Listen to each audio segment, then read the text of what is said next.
कहानी के स्टार्टिंग में बादलों के बीच चमक रही एक अनोखी बिजली को दिखाया जाता है जो कि घोस्ट के द्वारा फैलाए गए आतंक को दर्शा रही है। और तभी एक कार को तेज स्पीड में चलाते हुए फीबी के नानू जो कि एक घोस्ट बूस्टर है अपने घर की तरफ जा रहे हैं क्योंकि उनके पीछे एक भूत पड़ा है। तभी रास्ते में एक पत्थर आ जाने के कारण कार का एक्सीडेंट हो जाता है और वह भूत को पकड़ने की मशीन को हाथ में लेकर पैदल ही अपने घर की ओर भाग रहा है। घर पहुंचते ही एक मशीन को चलाता है और भूत आते ही उन्हें पकड़ने की कोशिश करता है, लेकिन मशीन अचानक काम करना बंद कर देती है और तभी वह भूत फीबी के नानू को पकड़ लेती है। भूत के नानू को पकड़ते ही वह एक छोटी सी मशीन से भूत को करंट का झटका देता है कि भूत वहां से भाग जाता है। इधर फीबी और उसकी मोम के बीच बहस हो रही है कि फीबी अब बड़ी हो गई और तभी दरवाजे के बजने की आवाज आती है। जब मोम दरवाजा खोलती है, घर का मालिक घर का किराया लेने आया हुआ है जो कहने लगा कि या तो घर का रेंट दो या घर को खाली करके यहाँ से कहीं और चले जाओ। जिसे सुनकर फीबी, उसका भाई ट्रेवर और उसकी मोम तीनों एक कार में बैठकर शहर से दूर फीबी के नानू के घर पहुंच जाते हैं। के घर पहुंचते ही वह देखते हैं कि अब घर की हालत रहने लायक नहीं है, उसे मरम्मत की जरूरत है। बाहर सब कुछ कबाड़ की तरह पड़ा हुआ है। फीबी ने दरवाजा खोलकर अंदर जाकर देखा तो सब सामान धूल में हुए पड़े हैं और तभी वहाँ भूकंप आ जाता है। भूकंप के आते ही वे सब बेड के नीचे बैठ जाते हैं। थोड़ी देर बाद भूकंप रुक जाता है और भूकंप के रुकते ही फीबी को भूतों को ट्रैक करने की मशीन दिखाई देती है जिसे फीबी उठा लेती है। शाम होते ही वे सभी डिनर के लिए निकल जाते हैं जहां ट्रेवर को एक लड़की दिखाई देती है और ट्रेवर उससे जॉब मांगने लगता है। वह लड़की ट्रेवर से कहती है कि मैं सर से तुम्हारे बारे में जरूर बात करूंगी। वे सभी खाना खाकर घर आते हैं तो ट्रेवर नेटवर्क के लिए इधर उधर घूमने लगता है। तभी उसे नानू की पुरानी कार नजर आती है। इधर फीबी सो रही होती है और चेस अपने आप ही नीचे गिर जाता है। मॉर्निंग में मोम फीबी को न्यू स्कूल में एडमिशन कराने ले जाती है जहां उनकी मुलाकात साइंस टीचर गुरबरसन से होती है। गुरबरसन मजे मजे में साइंस पढ़ाता है। तभी फीबी के साथ बैठा एक लड़का फीबी से सवाल जवाब करने लगता है जिसकी बातों से बोर होकर फीबी टीचर से जाकर कहती है आखिर तुम पढ़ाते क्या हो। यह सुनकर टीचर फीबी को भूकंप के बारे में समझाने लगता है। बाहर निकलते ही फीबी पॉडकास्ट को कहती है कि मैं भूतों को नहीं मानती।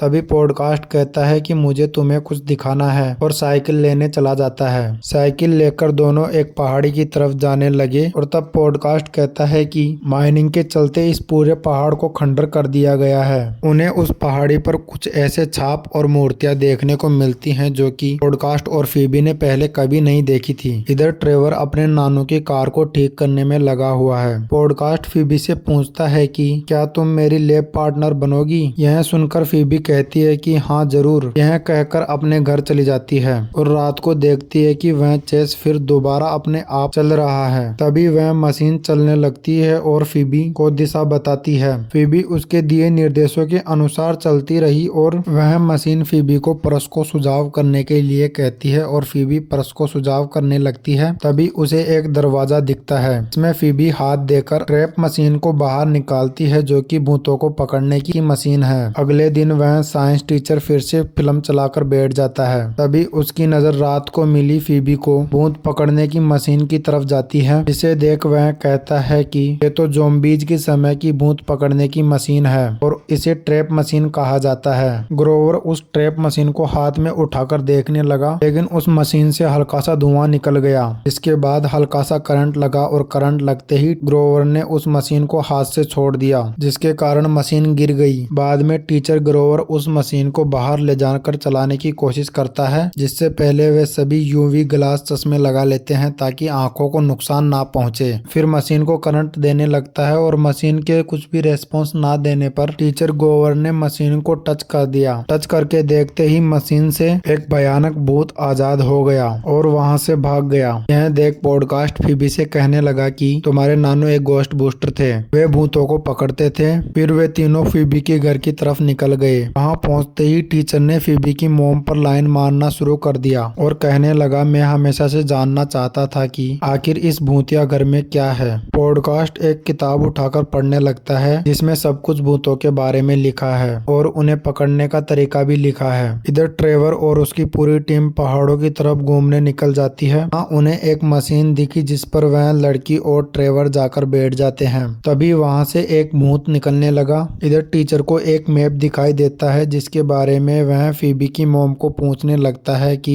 क्या तुम इसके बारे में जानते हो। तो फीबी की मॉम कहती है कि नहीं, मैं इसके बारे में कुछ भी नहीं जानती। तब ग्रोवर कहता है कि क्या मैं इसे अपने साथ रख सकता हूँ। तो फीबी की मॉम कहती है हाँ जरूर। इधर फीबी भूत ट्रैक करने की मशीन को लेकर बाहर चली जाती है। वह मशीन निर्देश देती हुई फीबी को एक पुराने कमरे की तरफ ले गई जिसमें नीचे उतरकर फीबी ने हेलो बोला। पूरे कमरे की लाइटें जल गई। देखते देखते उसे नानू की ड्रेस दिखी जो कि तो को पकड़ते समय पहनी जाती है। फिर वह एक सीट पर बैठकर एक मशीन को ठीक करने लगी जिसमें फीबी के नानू उसकी हेल्प कर रहे हैं। वहाँ से आकर अब वह यूट्यूब पर अपने नानू की हिस्ट्री देखने लगी कि आखिर वह किस तरह भूतों को पकड़ते थे। सुबह फीबी और पॉडकास्ट पुरानी फैक्ट्री के मैदान में उस मशीन का प्रयोग करते हैं जिसे फीबी ने पिछली रात सही किया था। और तभी फैक्ट्री के अंदर से एक अजीब सी आवाज आती है जिसे सुनकर फीबी और पॉडकास्ट फैक्ट्री के अंदर चले आते हैं। वहाँ आते ही वे एक नीले कलर का अजीब सा लार देखते हैं और आगे बढ़ते हैं। तभी उन्हें एक गोश्त दिखाई देता है जो कि लोहे की मशीनों को खा रहा है। उसे देखकर फीबी और पॉडकास्ट पहले तो शांत हो जाते हैं और फिर पॉडकास्ट भूत भगाने वाली सीटी बजाता है जिसे सुनकर गोश्त जोर से आवाज मारता है और साथ ही लोहे के टुकड़े अपने मुंह से उनके ऊपर वार करता है। तभी फीबी अपनी गन से उस गोश्त पर हमला बोल देती है और पॉडकास्ट ट्रैप लगाने लग जाता है ताकि भूत को पकड़ सके। तब तक फीबी ने अपनी गन से उस गोश्त को पकड़ रखा है लेकिन वह फीबी के जाल से छुड़ाकर वहां से भाग गया। इधर ट्रेवर अपने नानू की पुरानी कार को ठीक करके ड्राइव कर रहा है। इस दौरान उसे फीबी और पॉडकास्ट फैक्ट्री से आते हुए नजर आते हैं जिन्हें देखकर ट्रेवर कार रोक लेता है और उन्हें बिठाकर घर की तरफ निकल जाते हैं। तभी उन्हें कार में लगे रेडियो से पता चलता है कि एक गोश्त जो कि धातु खाता है उसने पूरे शहर में आतंक मचा रखा है। यह सुनकर वे सभी शहर की तरफ निकल जाते हैं और वहां उन्हें वह गोश्त लोहा खाता हुआ नजर आता है जिसे देख वे सभी उस गोश्त को पकड़ने के लिए तैयार हो जाते हैं। फीबी अपनी सीट के साथ कार के बाहर निकल गई और अपनी गोश्त गन को हाथ में लेकर गोश्त पर हमला करने लगी। तभी उस गोश्त ने लोहे के टुकड़े उनकी कार की तरफ फेंकना शुरू कर दिया लेकिन फीबी ने उस पर आक्रमण कर दिया और पॉडकास्ट ने ट्रैप को कार के माध्यम से रोड पर लैंड करा दिया ताकि वे उस गोश्त को पकड़ सके। लेकिन तभी सामने से एक कार आ गई जिसके कारण वह गोश्त वहां से भाग निकला लेकिन वे सभी फिर से उस गोश्त को पकड़ने लगे। इस बार सही टाइमिंग पर फीबी ने हमला किया। पॉडकास्ट ने भी सही टाइम पर ट्रैप को ऑन कर दिया जिसकी वजह से वह गोश्त उस ट्रैप में फंस गया और शाम होते ही पुलिस पकड़ने आ गई कि वे सभी 18 साल से कम की उम्र के हैं और उन्होंने बिना लाइसेंस वाली कार को पूरे शहर में चलाया। गोश्त पकड़ने के चक्कर में बहुत सी इमारतों को भी नुकसान पहुंचाया। वहां ट्रेवर के साथ जो लड़की काम करती थी उसके पापा एक पुलिस ऑफिसर हैं। तभी फीबी ऑफिसर को कहती है कि क्या मैं एक कॉल कर सकती हूँ। तभी ऑफिसर कहता है कि हाँ लेकिन सिर्फ एक कॉल। यह सुनकर फीबी स्टोन के पास कॉल करने लगती है जो कि एक समय में फीबी के नानू के साथ अमेरिका में गोश्त पकड़ते थे। थोड़ी देर बाद चलने के बाद ऑफिसर आकर फोन को काट देता है। भी वहाँ फीबी की मॉम आ जाती है और कहती है मेरे बच्चे क्रिमिनल नहीं है।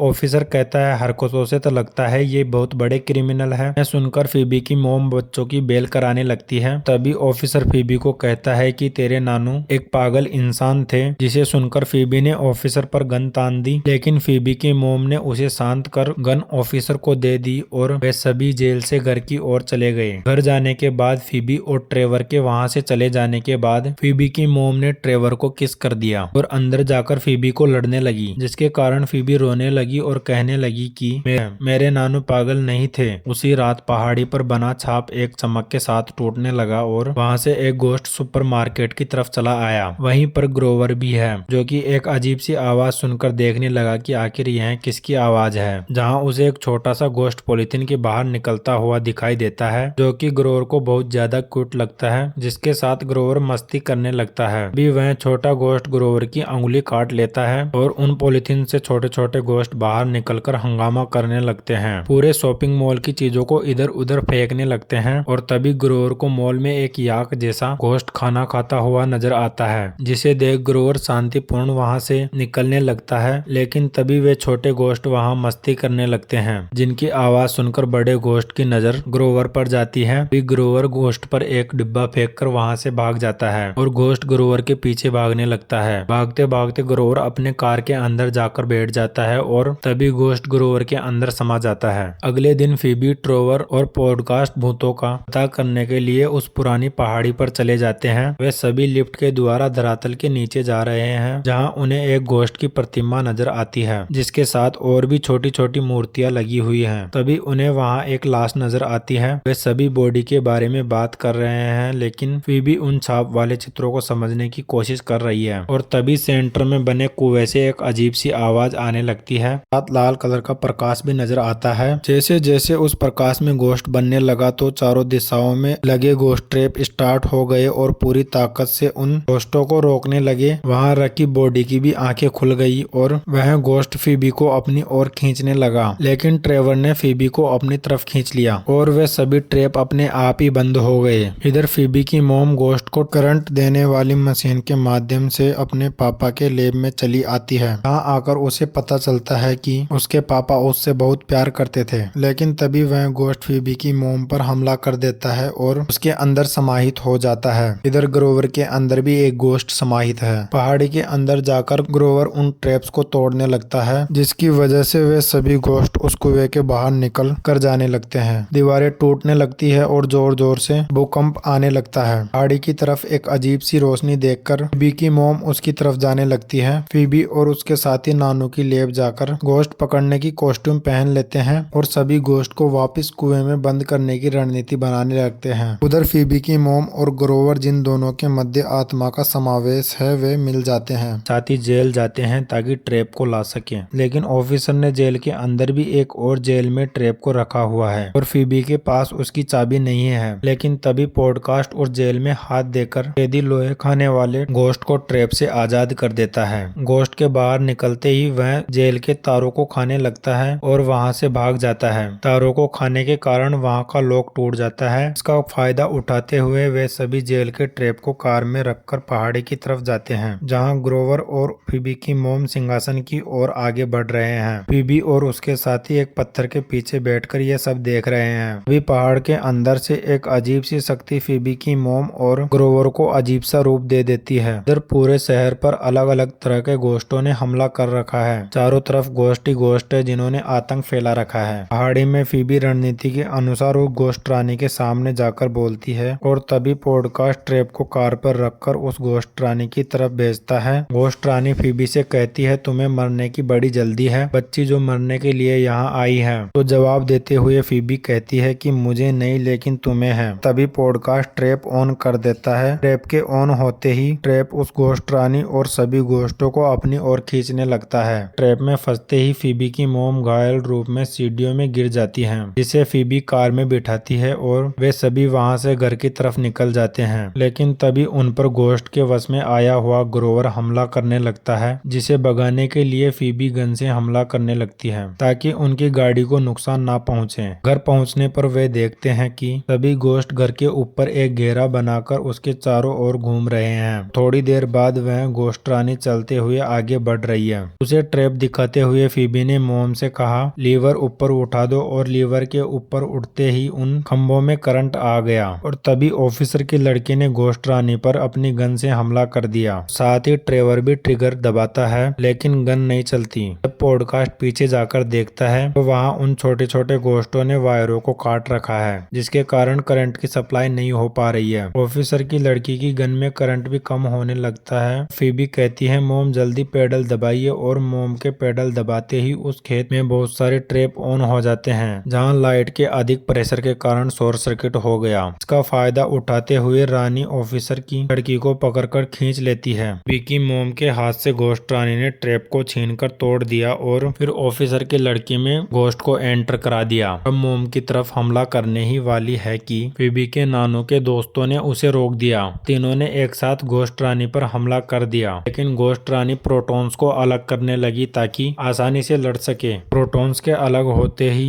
सोल्जर्स को उठाकर कार पर फेंक दिया और फिर घोस्ट रानी उन सोल्जर्स की तरफ आगे बढ़ने लगी। तभी फीबी ने रानी घोस्ट पर हमला कर दिया। रानी घोस्ट अपने शक्तियों से फीबी को पीछे की तरफ धकेलने लगी, लेकिन तभी फीबी के नानू ने उसका हाथ पकड़कर पीछे से सपोर्ट करना शुरू कर दिया। जब फीबी ने नानू की तरफ देखा तो पाया कि वह नानू की आत्मा है। तभी वे तीनों सोल्जर्स भी खड़े होकर रानी पर हमला कर देते हैं। इधर पॉडकास्ट ने छोटे घोस्टों को मारना शुरू कर दिया, जिससे कि ट्रेवर की गन भी काम करने लगी। ट्रेवर की गन के चलते ही उसने बड़े बिजली प्लांट को करंट सप्लाई किया ताकि छोटे छोटे सारे ट्रैप्स चल सके, और छोटे ट्रैप्स के चलते ही वे सभी घोस्ट उन ट्रैप्स में आकर फंसने लगे। उन घोस्ट के ट्रैप्स में जाते ही फीबी की मॉम ने फीबी को पकड़कर अपने गले लगा लिया।